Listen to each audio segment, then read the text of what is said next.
Good morning and good afternoon to everyone. Thanks for being here with us today. Before to start, let me quickly introduce the platform we will use today, GoToWebinar. All microphones are muted, but feel free to ask any doubts or questions using the chat box panel you can find on the right on your screen. We will answer to your question at the end of the webinar. If questions arise after the webinar, feel free to contact us using our mail address. We will do our best to keep high interest, spirit, and focus of our attendees during the time together. At some points, we will ask you your active participation. Share your opinion during the polls that will be placed today. Today's webinar will be hosted by me. I'm Evelina Parisi, Marketing Manager for Gold Standard Diagnostics Trieste. I'm happy to introduce our main speaker, Giulia Rosa, Product Manager for Mycotoxins Analysis, who has been working in the mycotoxins field for more than 15 years. Hello, Giulia. Hello, Evelina. Thank you for the introduction. Really happy to be here with you. So, Giulia, I let you the stage. Can you introduce us the novel solutions from Gold Standard Diagnostics on mycotoxins early analysis? Thank you very much for the introduction. Thank you to the audience for attending the webinar. So prior entering the main features of our solutions, I would like to have a quick overview on the main technologies available for on-site mycotoxins risk management. So which are the products and solutions that can be used by industries along the production chain. The food and feed production chains host multiple players and several analytical needs, both on native commodities and also on derivatives and products. Depending on time, ease, accuracy, and throughputs requirements, companies may opt for different immune-based devices. So there are some icons here. Plate-based ELISAs are the most cost-efficient solutions for high throughput screening because samples can be run in parallel. They are absolutely well-known and widespread since ages. And the good thing is that today they can be implemented both manually or automatically due to the availability of automatic analyzers. Rapid immunochromatographic assays are the quickest and easiest platform for decentralized point of need testing strategies, as they actually require little to no supporting infrastructure.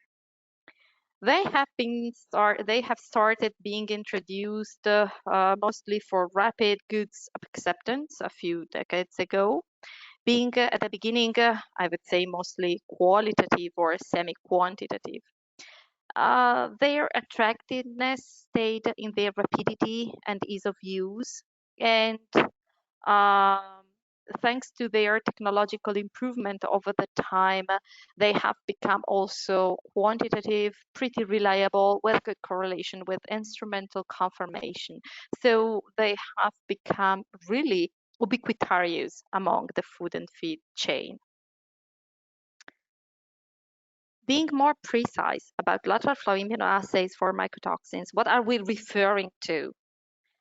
So in the rapid system for this decentralized way of analyzing mycotoxins are extracted with a quick and easy procedure by means of some solvent mixtures sometimes or aqueous solutions with some key components that are provided in the kits.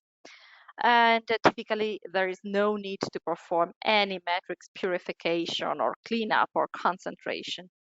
The sample extract as it is, it can be diluted and is then added on the strip, or alternatively, sometimes the strip is poured into the extract. The assay time is as short as a few minutes. Qualitative results sometimes can be visually achieved by checking the color intensity of the lines. But for semi-quantitative and especially what is much needed, quantitative data, we need some dedicated reader for digital calculation. So this is a generic introduction, but what are the end user requirements for such kind of rapid technology? Here I'm trying to list the most relevant aspects. In my opinion, they are all important and I would say also at same level. They have the same level of importance. So first, the most easy to think of is fastness, as they are used for accepting goods, for authorizing goods download. Results must be achieved in minutes. This applies to the assay time, but also to the sample preparation that cannot be complicated and cannot be long. Second point, much connected to the first, ease of use. Many situations and in many environments, operators running the strips for mycotoxins may not be laboratory technicians, could be also other people with responsibility in terms of good acceptance, for instance. So we must think to very easy steps for the sample preparation, for the assay execution, for data collection. And ease of use means also ease for remembering the steps, because typically there is no room for hosting, the kit booklet, the instructions, every step.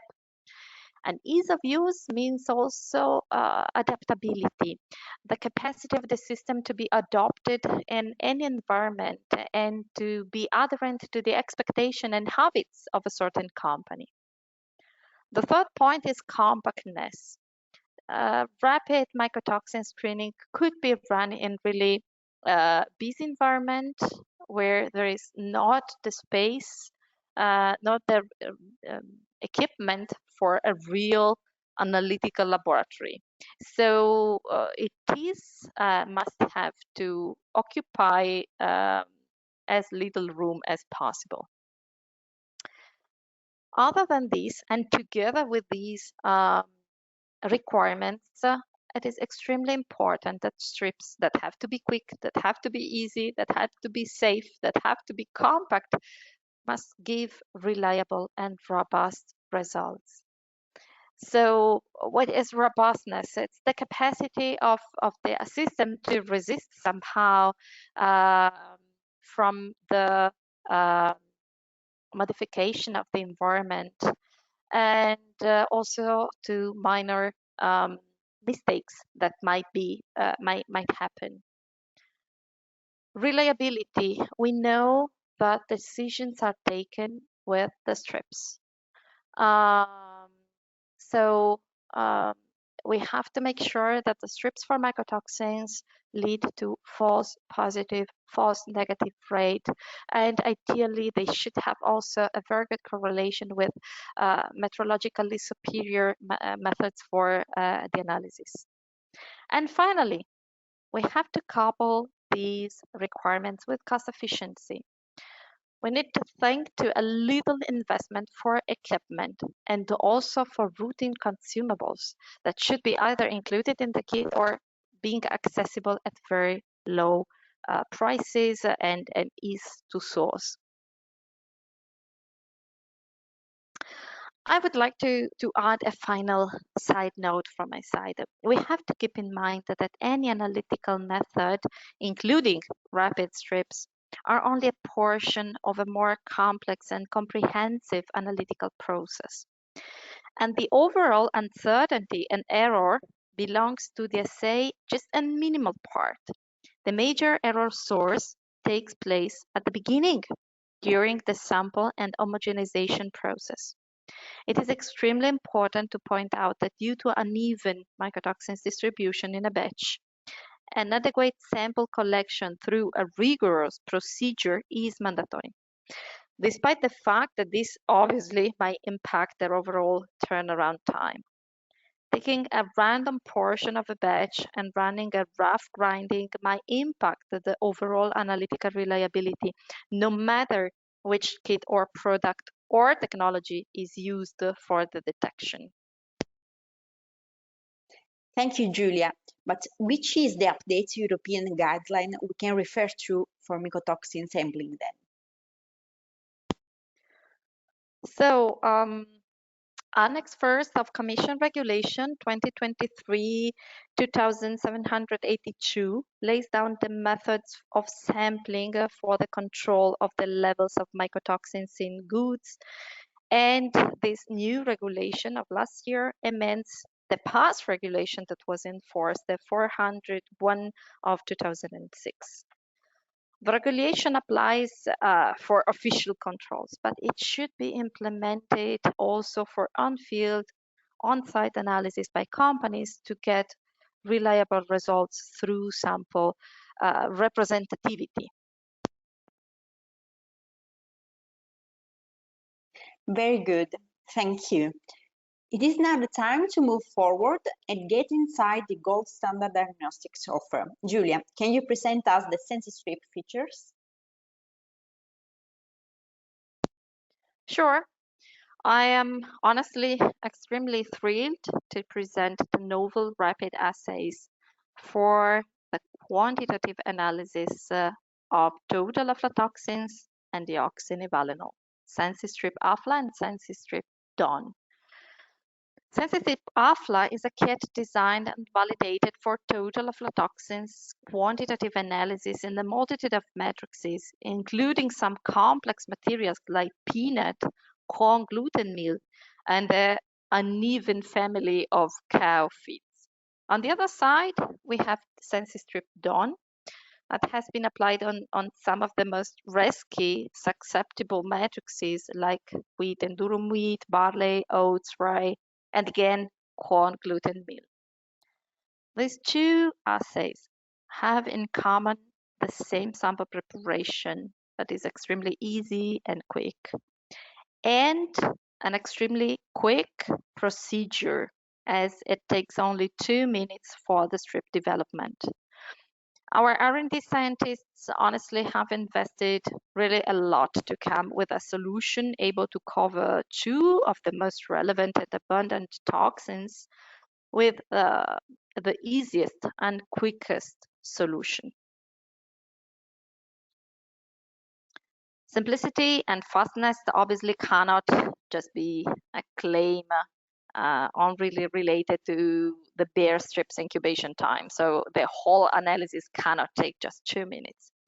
So our researchers have been challenged to define a whole analytical process under, the portion that is under our responsibility. And overall, this process takes a really short time without any complexity or even any bottleneck, like vortexing that may force the execution of one single sample at a time, or pH adjustment. The procedure here portrayed with these icons is a common one and is the quickest way to get the results. And overall, it takes just 7 minutes. Other than that, and this is also really important, it is possible to opt for some alternative procedures that lead to the same performances, but for instance, avoiding the centrifugation. It's on the end user to decide which is the best solution for their environment. Indeed, the goal was to provide a degree of flexibility as strips are used and hosted in different environments, having different routine, different practice, and different needs. Julia, sorry to interrupt, but there are already a few questions in the chat box which are related to this specific slide. So I would like to stay here for a moment. Can you tell something about the incubator? It is needed? Can it be a general one? Thank you, Evelina, for this good question. So this incubator is the mini tea incubator is a part of the starting pack. It's a small heating system that is designed specifically for our strips.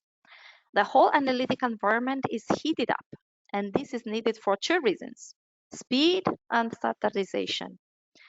2 minutes run is indeed permitted by high temperature, as Sensi strips are incubated at 45 degrees.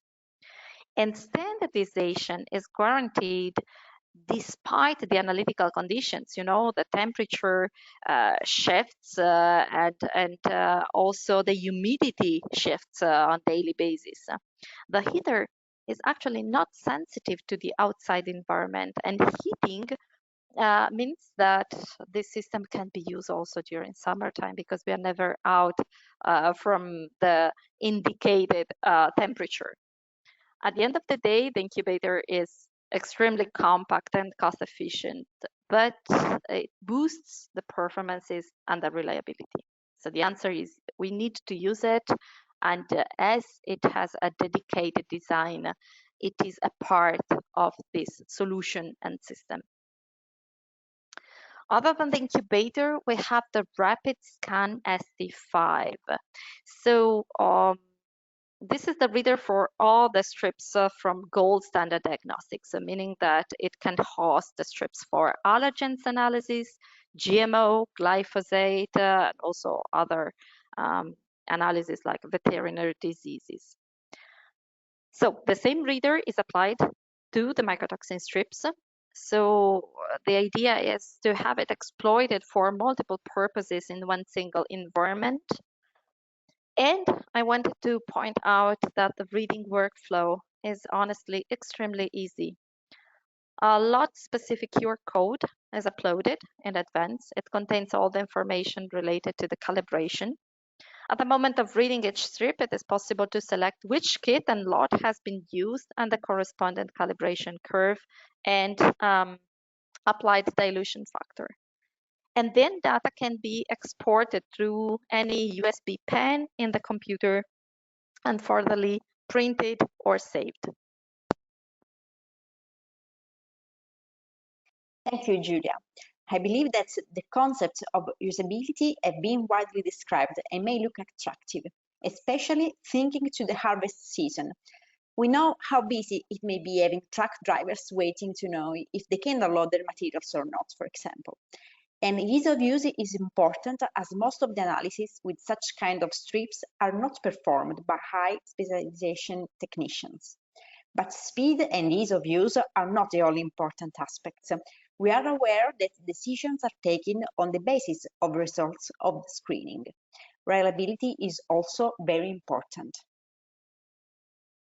So to assess the quality of such kind of devices, performance needs to be validated. Prior giving back the presentation to Julia, I would like to pose a question to the audience. So now it will appear just one question and we will suggest you to put your answer. So how many samples are needed for strip validation on one matrix? 1 to 5, 5 to 20, more than 20?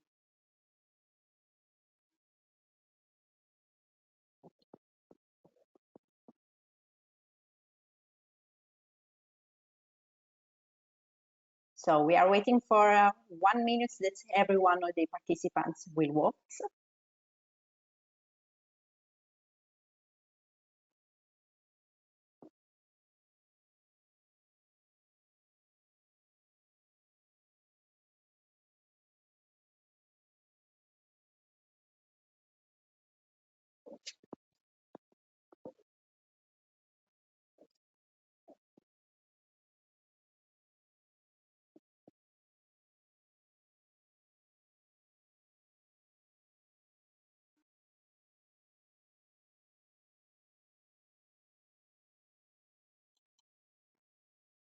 So let's see the answers. So to this question, the 24% voted about 1 to 5, more or less the 22% about more to 20, and 50% 5 to 20. So Julia, what do you think about these answers? Well, it was very interesting. I was not expecting this kind of distribution. We can say that this question was a little bit tendentious in the sense that probably there is not a single answer we could refer to. There is not one single answer that is right, no, because there are different validation guidelines. And in this light, we are comparing two main approaches.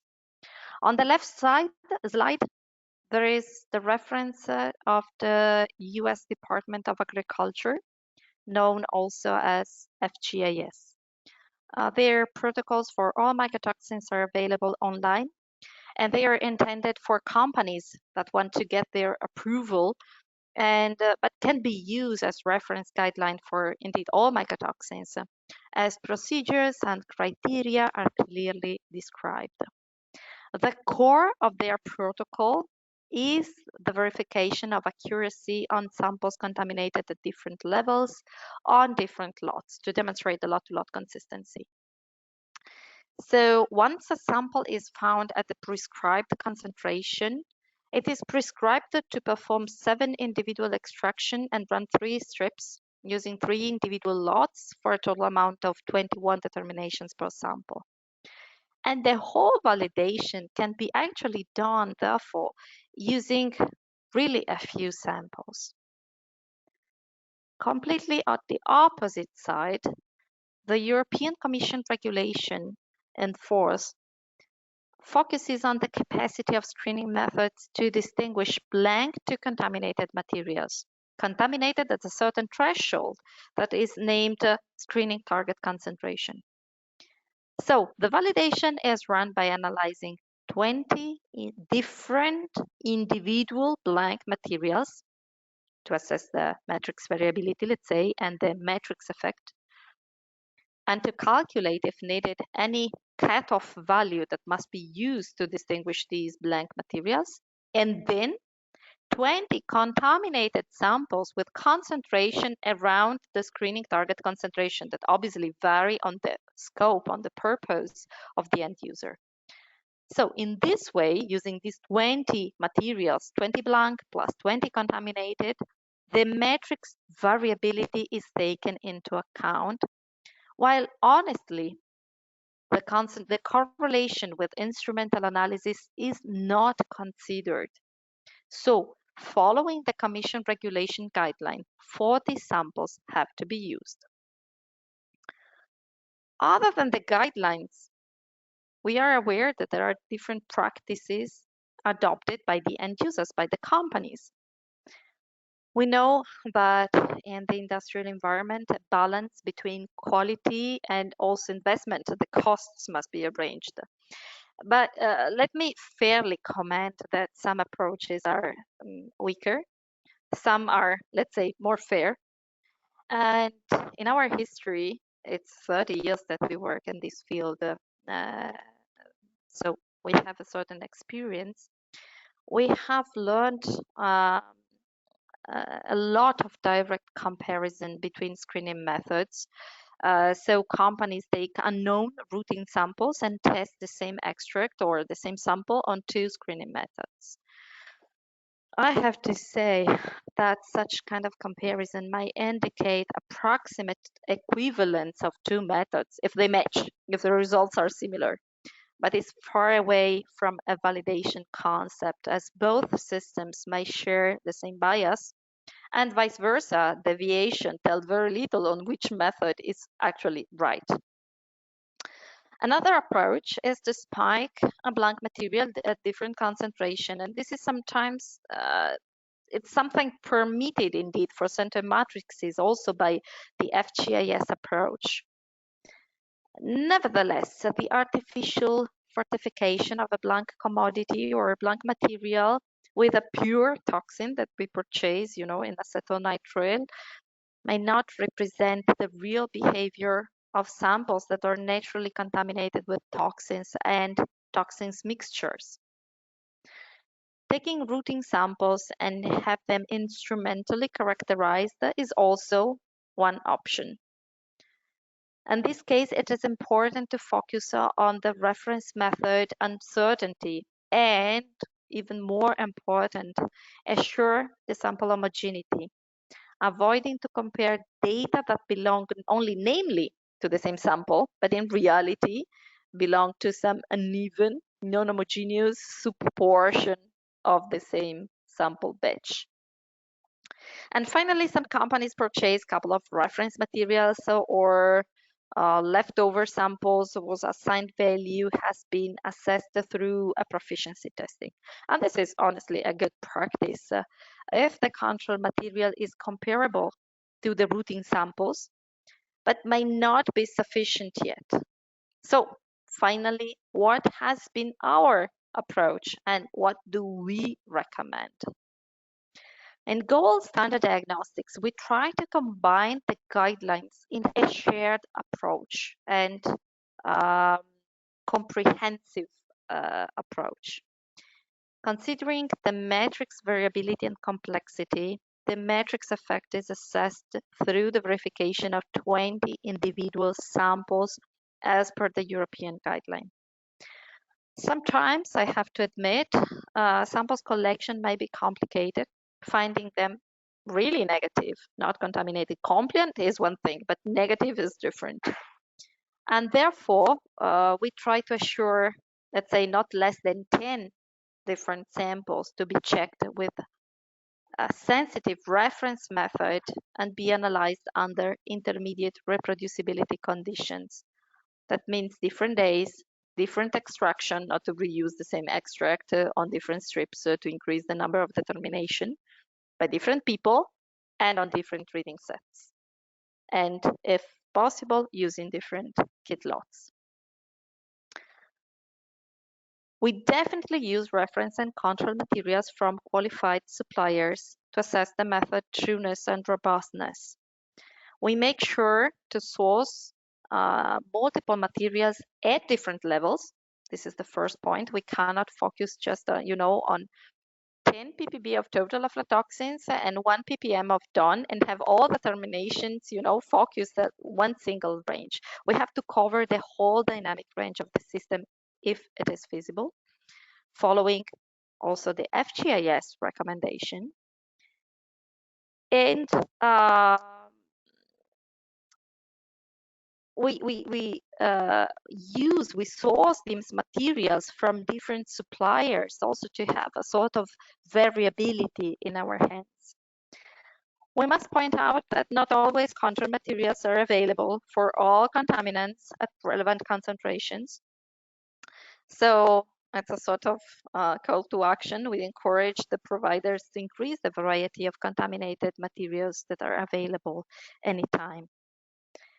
And finally, we collect naturally contaminated materials thanks to the support of our network of partners, of customers, distributors, and so on.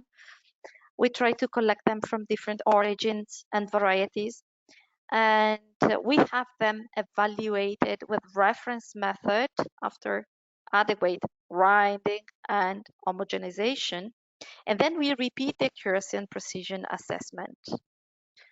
This way, we have, let's say, a comprehensive vision on the performances of the systems. And this is also how we believe our system and technologies can be transferred to the end users, to the industries that are in the need to verify the performances claimed by the manufacturer in a quick and smooth mode. So I'm not going to show the whole validation outline and results. Don't expect too many tables from my side. This is the only graph I just wanted to share with you. This is just a summary of mean accuracy of the two systems, the strip for total aflatoxins and the one for DON, on some verified matrices, executed on a variety of different available materials at different concentration under intermediate reproducibility conditions. That means, again, several independent extractions run in different days by different operators inside Gold Standard Diagnostics Trieste and run on different instruments. The number of overall determination here reported, you see, vary a lot. And this depends on the availability of different contaminated materials.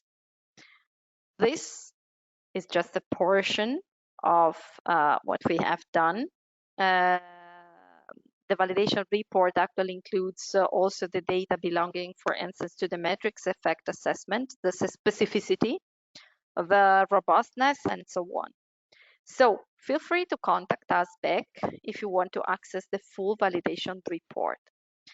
This can be used surely for your preliminary product evaluation, but also to plan a clever and adequate validation scheme inside the end user's company, as the goal should be verify that the performances that we claim are obtainable on site in the real end user environment. Of course, I must say that I don't believe there is the need to retest all the materials and collect the same number, 700 determinations for corn, that we did as manufacturers during the development.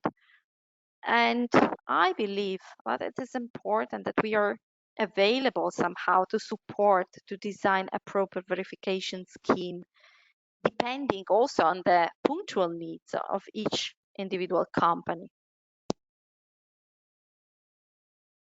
Thank you, Julia. I like this term support. We have learned indeed about some relevant ingredients we use to provide customers with some values, some good tools for mycotoxins risk management, meaning that we have talked about speed, we have mentioned the ease of use and the flexibility.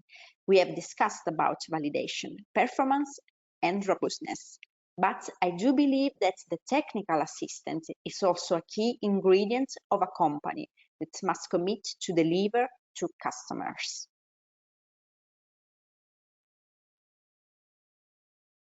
Avoiding this just being a marketing claim, we would like to ask our audience what is expected from a kit supplier. You can think specifically for mycotoxins analysis or any other contaminants you may be interested in testing. So you can see a series of points in the next poll, so please pick the most relevant to you. What do you expect from your kit supplier?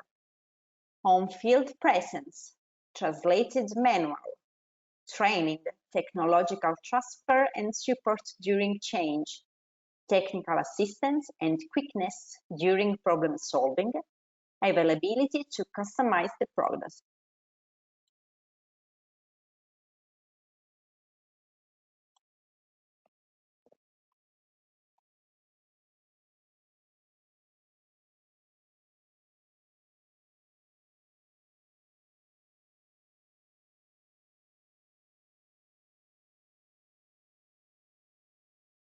So now I can see that here the audience is quite splitted, but let's wait a little bit more to let the participants to complete their votes.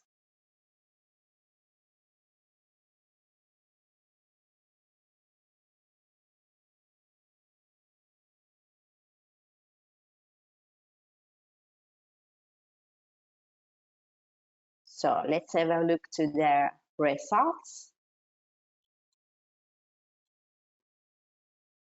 So we have a very high percentage about training, technological transfer and support, technical assistance, and quickness during problem solving.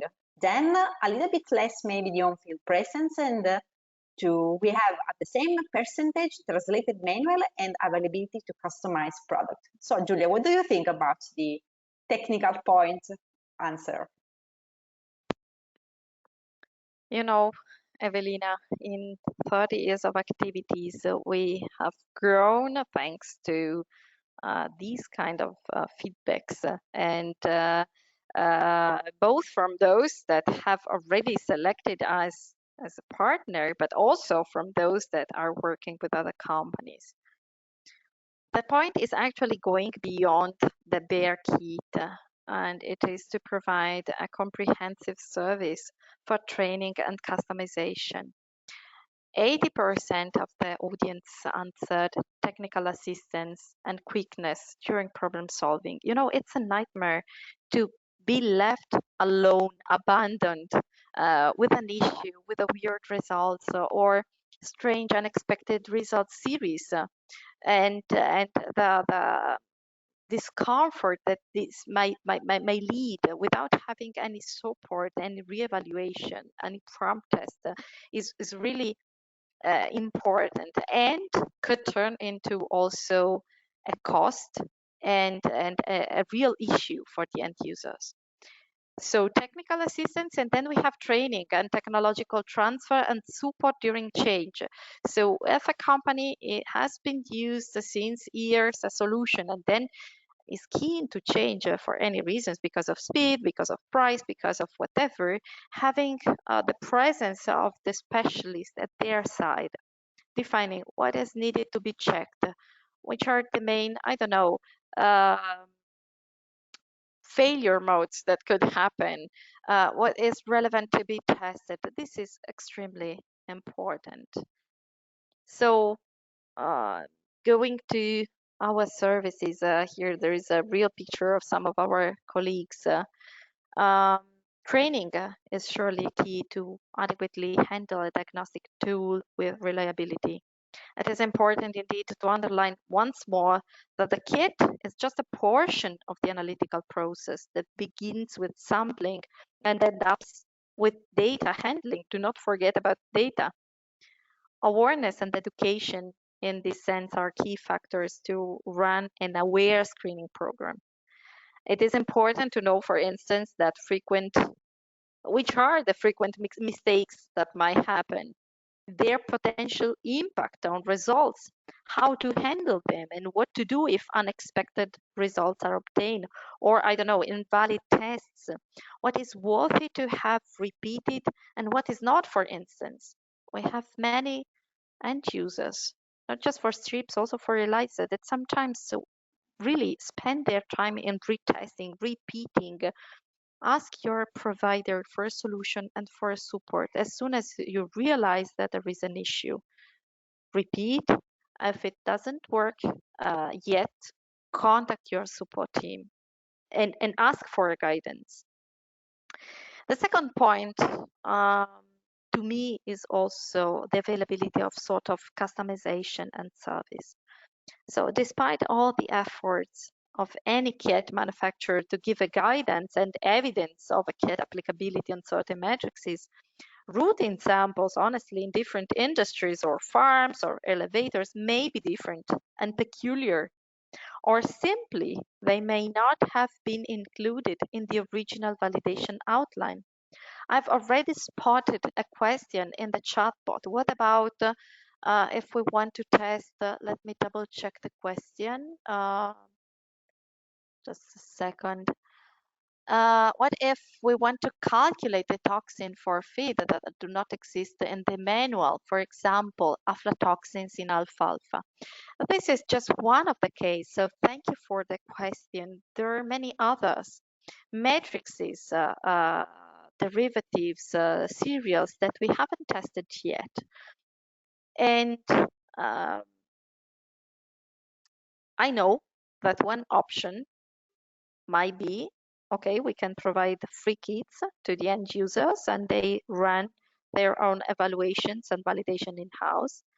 But this is not what we recommend, is not what we like to do, because it's not taking the responsibility somehow. And it's like, you know, letting the operators abandoned. So what happens if someone needs a new application, something dedicated for their own matrices and their own purposes? We have been offering since years the possibility to adapt our system, our immune-based systems and kits, to the samples of our customers. Each task starts with the definition of the requirements. What is needed to be tested? Alfalfa. Which sensitivity must be achieved? Which tolerance is there for, I don't know, false positive results? How long can be the sample preparation in your environment, in your routine? How do samples arrive in the hands of the operator? It has already ground, it is in another form, which equipment are already on site.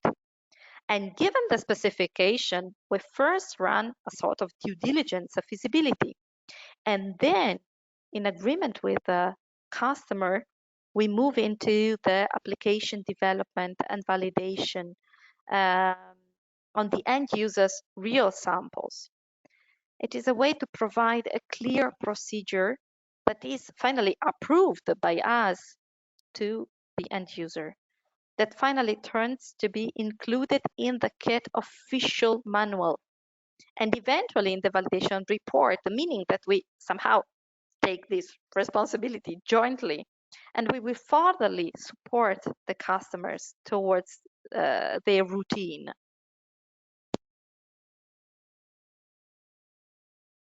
So everything very clear, Julia, to us.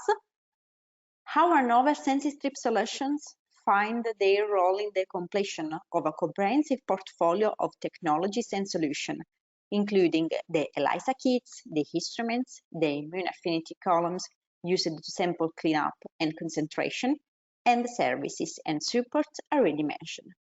Good to point out, by the way, that Gold Standard is a company offering thousands of products for different targets and scopes, and these solutions are somehow integrated.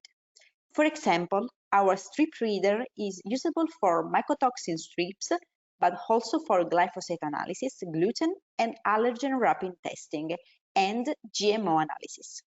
Same applies for our ELISA lines that cover multiple targets and can be co-hosted in the automatic analyzers available, produced by Gold Standard, the Bolt and the Thunderbolt.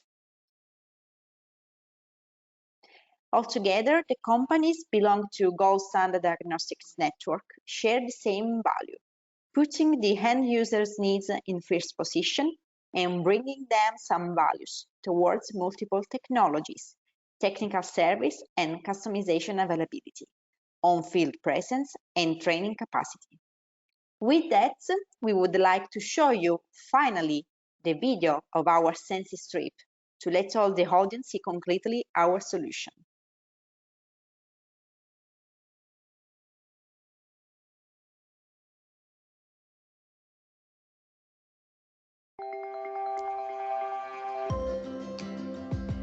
Anyone involved in food production, from farmers to manufacturers, need to verify ingredients, finished food, with reliable, sensitive, and easy-to-use analytical kits.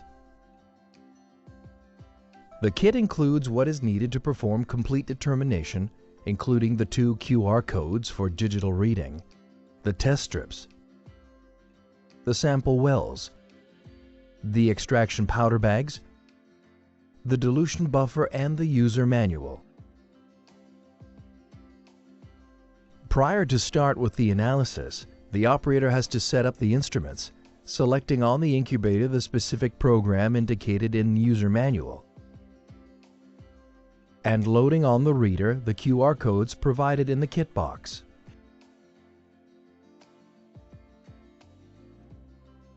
Properly grind the sample and weigh a specific quantity to transfer into the extraction tube.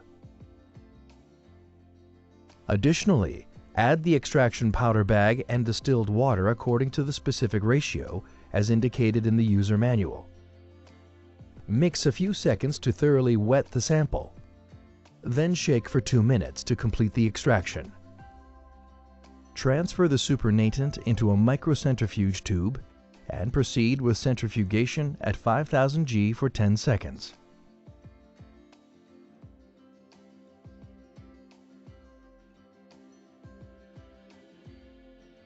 Transfer the ready-to-use dilution buffer into the tube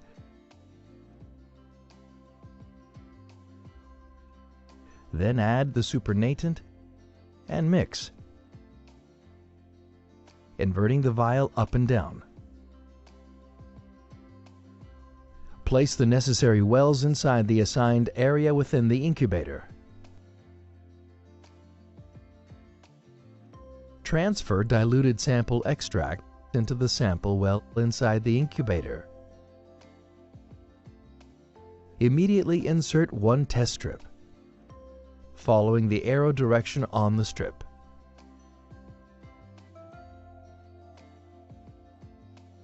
Allow the test strip to develop for 2 minutes.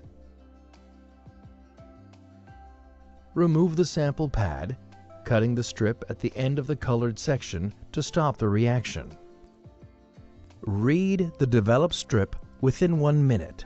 The test is reliable only if the control line, marked with a C, is developed and visible.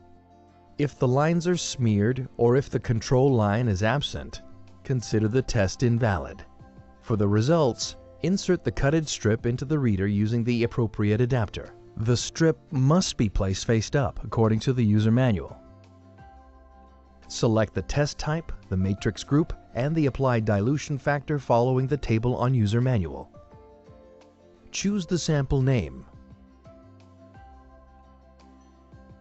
Then proceed with the analysis by pressing the Start Analysis command. The reader will return a quantitative result, which can be exported by using the reader's USB port to a computer. The portable reader from Standard Diagnostics allows you to acquire digitally, safely, accurately, and reliably strip results for allergens, GMO, and glyphosate. For more information, visit our website.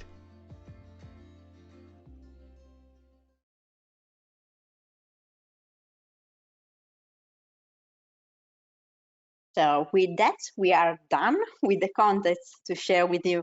And thank you, Giulia, for your participation. Thank you, Evelina, for the moderation and the preparation.